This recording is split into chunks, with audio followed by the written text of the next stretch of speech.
Welcome to Pratap classes. दोस्तों, Pratap classes के YouTube channel पर आपका स्वागत है। तो आज है 18 मई 2024 और 18 मई 2024 के जितने भी इंडिया और वर्ल्ड के जो करंट अफेयर्स के क्वेश्चन बनते हैं, आज उनका अपने डिस्कशन करेंगे। पूरा वीडियो ध्यान से देखना और लास्ट में आपसे क्वेश्चन पूछूंगा जिनके जवाब आपको कमेंट बॉक्स में देना होगा। आज अपने पढ़ेंगे भारत अमेरिका संयुक्त आतंकवाद विरोधी अभ्यास तर्क से भारत की सबसे बड़ी कौशल कौशल प्रतियोगिता इंडिया स्किल्स। और उसके बाद में केंद्रीय जांच ब्यूरो में अतिरिक्त महानिदेशक के निदेशक किनको नियुक्त किया गया, इनकी आज हम चर्चा करेंगे। पूरे लेटेस्ट न्यूज के साथ में डेली आपको पूरे फैक्ट के साथ में ये करंट अफेयर्स की क्लास आपको मिलती है।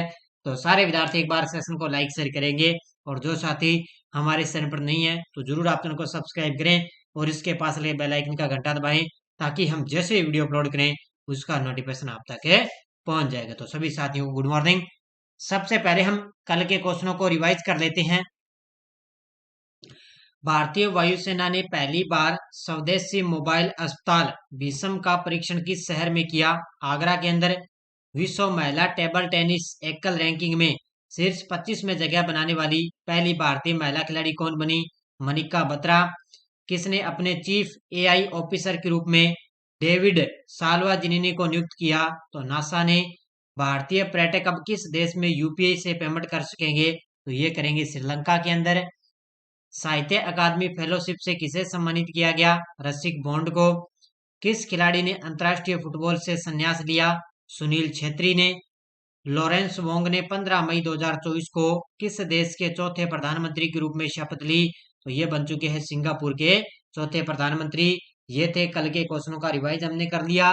डेली आपको टेस्ट वगैरह दिए जा रहे हैं वार्षिक करंट में, और इसके अलावा अपनी फर्स्ट ग्रेड की टेस्ट सीरीज है, इंडियन पॉलिटी की है, और आरपीएससी फर्स्ट ग्रेड और सेकंड ग्रेड के प्रीवियस क्वेश्चन पेपरों की पीडीएफ अपलोड है, ये भी आप ले सकते हो। तो प्रताप क्लासेस का ऐप डाउनलोड कर लेना, वहां से ये ले सकते हो। तो स्टार्ट करें आज की क्लास का पहला क्वेश्चन आपके सामने। देखो, हाल ही में भारत की सबसे बड़ी कौशल प्रतियोगिता इंडिया स्किल्स 2024 का आयोजन किस शहर में प्रारंभ हो चुकी है? तो इसका नाम है, इस प्रतियोगिता का नाम है इंडिया स्किल्स 2024 है, और इसका प्रारंभ, इसकी शुरुआत हो चुकी है नई दिल्ली के अंदर। कहां पर हो चुकी है? तो ये भारत की सबसे बड़ी कौशल प्रतियोगिता है इंडिया स्किल्स 2024 है, और ये कहां पर प्रारंभ हुई है? नई दिल्ली के अंदर इसकी स्टार्ट हो चुकी है। तो इंडिया स्किल्स 2024 की भव्य शुरुआत 15 मई 2024 को यशोभूमि द्वारका नई दिल्ली में हो चुकी है। तो यशोभूमि में, द्वारका में भी और नई दिल्ली के अंदर, तीनों अलग अलग क्षेत्रों के अंदर 15 मई को इसकी शुरुआत होगी। 4 दिनों की अवधि में यह प्रतियोगिता 61 विविध श्रेणियों में छात्रों की दक्षता का आकलन करेगी, जो राष्ट्रीय और अंतर्राष्ट्रीय दोनों स्तरों पर प्रतिभा दिखाने के लिए एक मंच प्रदान करेगी। ये 61 विविध श्रेणियों में यहाँ पर छात्रों की जो दक्षता है आकलन करेगी, और इसके अंदर राष्ट्रीय और अंतर्राष्ट्रीय दोनों का ही यहाँ पर प्रतिभा दिखाने का एक मंच प्रदान किया जाएगा। तो ये 15 मई से ये जो इंडिया स्किल्स है उसकी शुरुआत हो चुकी है। हाल ही में 77वां कांस फिल्म फेस्टिवल 2024 14 मई 2024 को किस देश में शुरू हुआ है? तो 77वां कांस फिल्म फेस्टिवल 14 मई 2024 को स्टार्ट हो चुका है फ्रांस के कांस शहर में। कहां पर है? फ्रांस के अंदर एक कांस शहर है, वहीं पर 77वां कांस फिल्म फेस्टिवल है, 14 मई को इसकी शुरुआत हो चुकी है। कहां पर हुई है? फ्रांस के अंदर। देखो, 77वां कांस फिल्म फेस्टिवल 14 मई 2024 को फ्रांस के कांस में इसकी शुरुआत हो चुकी है। तो फ्रांस के अंदर एक कांस शहर है, वहां पर इसकी शुरुआत होगी। भारत पहली बार कांस फिल्म फेस्टिवल में भारत पर्व की मेजबानी करेगा। तो भारत है वो पहली बार इस कांस फिल्म फेस्टिवल के अंदर भारत पर्व की मेजबानी करेगा। इस मंडप का आयोजन राष्ट्रीय फिल्म विकास निगम एनएफडीसी द्वारा एक उद्योग भागीदार के रूप में federation of India chambers of commerce FICCI के सहयोग से किया जाएगा। तो याद रखना, एक तो एनएफडीसी द्वारा यानी कि राष्ट्रीय फिल्म विकास निगम, इसके सहयोग से, और इसके अलावा फिक्की के सहयोग से इसका आयोजन किया, इन दोनों के सहयोग से इसका आयोजन किया जाएगा। ठीक है, तो 14 मई से इसकी शुरुआत हो चुकी है। कहां पर है? फ्रांस के अंदर। नेक्स्ट है, हाल में भारत अमेरिका संयुक्त आतंकवाद विरोधी अभ्यास जिसका नाम है तर्कस और इसका 7वां संस्करण कहां पर आयोजित हुआ है? ये स्टार्ट हुआ था, ध्यान रखना कब से, ये 22 अप्रैल से स्टार्ट हुआ था और ये अभी 15 मई को समाप्त हुआ है। ये अभ्यास चला था भारत और अमेरिका के बीच में। ये संयुक्त आतंकवाद विरोधी अभ्यास है जिसका नाम है तर्कस है। ये 7वां संस्करण था और इसका आयोजन हुआ कहां पर है? कोलकाता के अंदर इसका आयोजन हुआ है। तो ये अभी 15 मई तक ये अभ्यास चला था। कहां पर हुआ है? कोलकाता के अंदर। तो वार्षिक भारत अमेरिका संयुक्त आतंकवाद विरोधी अभ्यास तर्कस का 7वां संस्करण 22 अप्रैल को एनएसजी के कोलकाता केंद्र में शुरू हुआ और ये 15 मई को समाप्त हो चुका। तो इसकी शुरुआत 22 अप्रैल से 15 मई को समाप्त हुआ। यह 3 सप्ताह का ये अभ्यास में शहरी आतंकवाद विरोधी परिदृश्यों में गहन प्रशिक्षण और मॉक ड्रिल शामिल है। तो ये 3 सप्ताह के अंदर ये अभ्यास चला था जो शहरी आतंकवाद विरोधी परिदृश्यों में गहन प्रशिक्षण और मॉक ड्रिल के अंदर यहाँ पर इसके अंदर शामिल थे। हाल में भारतीय सेना की त्रिशक्ति कोर ने ऑपरेशन सद्भावना कहां चलाया है? हाल ही में भारतीय सेना की त्रिशक्ति कोर ने ऑपरेशन सद्भावना कहां चलाया? तो ये चलाया है सिक्किम राज्य के अंदर। कहां पर चलाया है? सिक्किम के अंदर ऑपरेशन सद्भावना चलाया। तो वहां पर बाढ़ की वजह से ना लोगों की उन्होंने सहायता की है, तो इस सहायता के लिए उन्होंने ऑपरेशन सद्भावना चलाया है। चलाया कहां पर है? सिक्किम के अंदर। तो ये ऑपरेशन सद्भावना के तहत भारतीय सेना की त्रिशक्ति कोर ने नागा और रंग गांव में उत्तरी सिक्किम के दूर दराज के समुदायों के लिए राहत उन्होंने कार्य किया।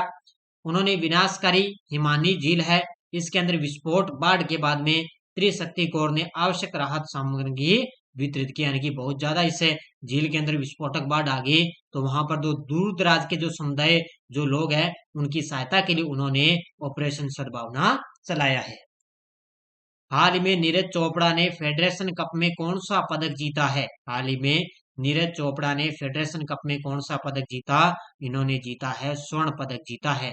ये तस्वीर में आप देख सकते हो, ये भाला फेंक के खिलाड़ी हैं नीरज चोपड़ा और इन्होंने फेडरेशन कप के अंदर स्वर्ण पदक जीत लिया है। तो इसका उत्तर हो जाएगा ऑप्शन नंबर 1।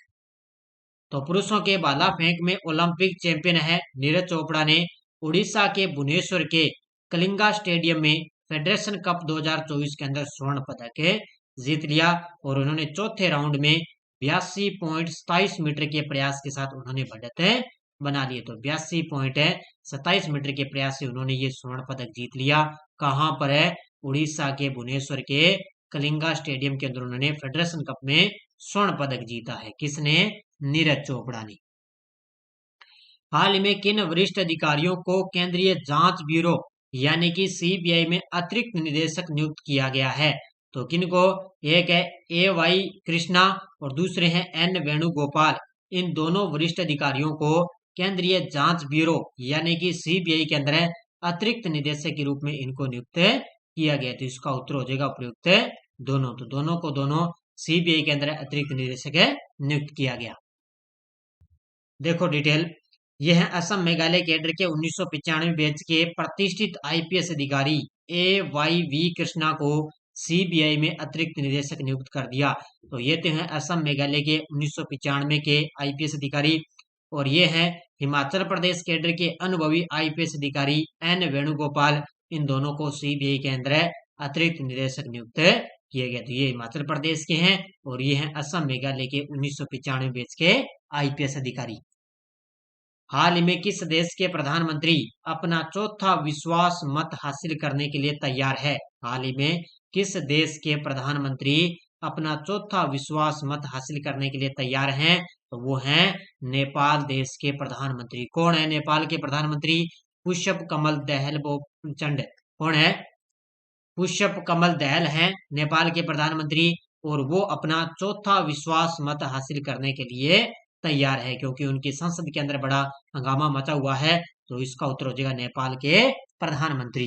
अब देखो डिटेल, नेपाल के प्रधानमंत्री पुष्प कमल दहल जिन्हें प्रचंड के नाम से भी जाना जाता है, इनकी संसद में उथल पुथल के बीच ये सोमवार को अपना चौथा विश्वास मत हासिल करने के लिए तैयार है। तो आगामी सोमवार को ये अपना चौथा विश्वास मत हासिल करने के लिए तैयार हैं।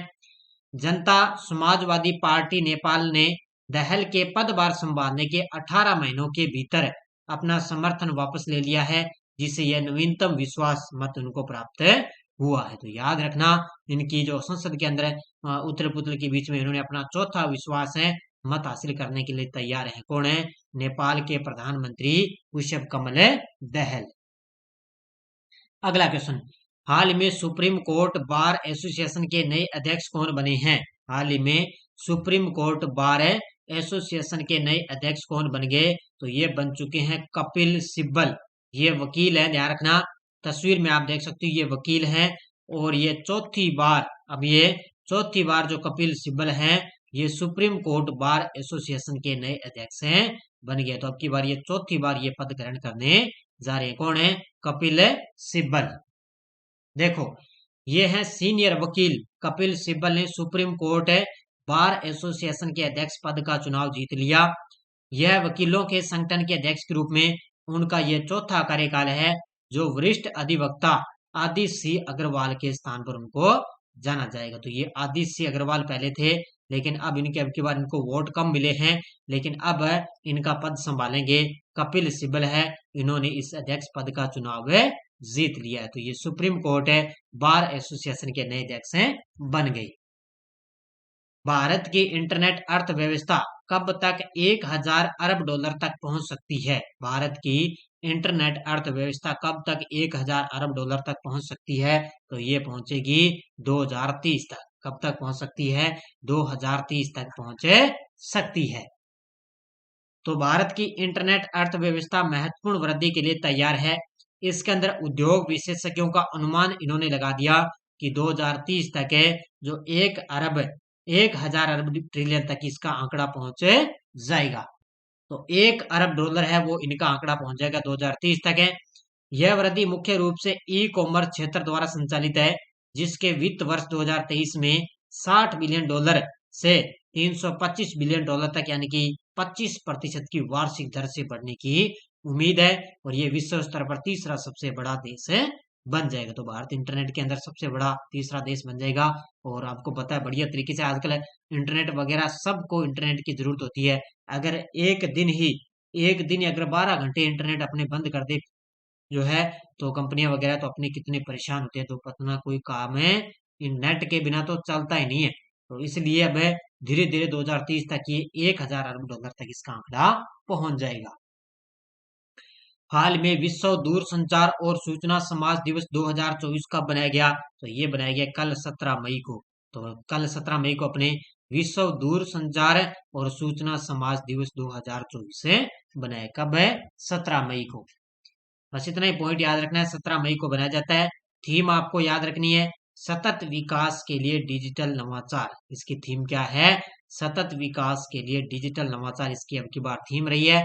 और हर साल 17 मई को विश्व दूरसंचार और सूचना समाज दिवस बनाया जाता है। अब आपको एक पॉइंट याद रखना है कि इंडोनेशिया में फट चुका है ज्वालामुखी। तो इंडोनेशिया में बड़ा खतरनाक एक ज्वालामुखी जो फटा है। पूर्वी इंडोनेशिया के हलमहरा द्वीप में सक्रिय ज्वालामुखी माउंट इबू के पास ज्वालामुखी की गतिविधियों में उल्लेखनीय वृद्धि के बाद सैकड़ों निवासियों को सुरक्षित स्थानों पर पहुंचाया गया है। तो वहां पर जो सैकड़ों निवासी लोग रहते हैं उनको वहां से क्या है सुरक्षित स्थान पर पहुंचा दिया, क्योंकि बड़ा ये खतरनाक इंडोनेशिया के अंदर एक ज्वालामुखी फटा है। अधिकारियों ने लगातार 2 दिनों तक बड़े पैमाने पर विस्फोट के बाद अलर्ट की स्थिति को उच्चतम स्तर पर बढ़ा दिया है। तो लगातार 2 दिनों तक ये बड़े पैमाने पर विस्फोट हुआ यहाँ पर। उसके बाद में जो वहां की अलर्ट कर दिया और उसको भी अलर्ट कर दिया कि वहां के जो रहने वाले निवासी हैं उनको कहीं और सुरक्षित किया जाए। तो इंडोनेशिया के अंदर बड़ा खतरनाक एक ज्वालामुखी फटा है। यह टेलीग्राम ग्रुप है, कोई सूचना आती है, कोई लिंक आ गया, कोई नोटिफिकेशन आ गया, सब आपको टेलीग्राम पर सूचना मिलती है। पिछले वीडियो क्वेश्चन क्या था? जापान ने किसको हराकर पहली बार Sultan Azlan Shah hockey trophy का खिताब जीता? तो ये किसको हराकर? पाकिस्तान को हराकर है जापान ने जीता है। पहली बार Sultan Azlan Shah hockey trophy का खिताब जीत लिया। अब देखो क्वेश्चन फॉर यू, भारत के 85वें शतरंज ग्रैंड मास्टर कौन बने हैं? विश्वनाथ आनंद, पी श्याम निखिल, वैशाली रमेश बाबू, आदित्य सामंत है। इसका जवाब आपको कमेंट बॉक्स में देना है। ये थी आज की अपनी बढ़िया तरीके से क्लास। सारे विद्यार्थी एक बार वीडियो को जाते जाते लाइक शेयर करते रहना। और अपने ऐप के अंदर एलडीसी की स्पेशल भारत राजस्थान करंट की टेस्ट सीरीज है, जिसका आपको पता है 11 अगस्त को इसका एग्जाम है ना एलडीसी का, उसके लिए स्पेशल भारत राजस्थान का करंट आपको दिया जा रहा है। इसके अलावा सीटी की तो चल ही रही है, और इसके अलावा अपनी कांस्टेबल की है, और इसके अलावा ये आपके लिए एनसीईआरटी की वगैरह, जनरल साइंस की है, राजस्थान पुलिस वगैरह है, ये भी अपनी टेस्ट सीरीज चल रही है, तो बढ़िया तरीके से ले सकते हो। और बहुत जल्द ही आपके लिए पिछले 4 महीनों का करंट अफेयर्स की क्लास आने वाली है। लास्ट 4 मंथ की, जनवरी से लेकर अप्रैल तक पूरा निचोड़ आपको मिलेगा। हो सकता है आज शाम तक है, या नहीं तो कल तक आपको पूरी ये 2 घंटे की मैराथन क्लास आपको मिल जाएगी। तो तैयार है ना इस क्लास के लिए बढ़िया तरीके से? तो धन्यवाद। जय हिंद, जय भारत।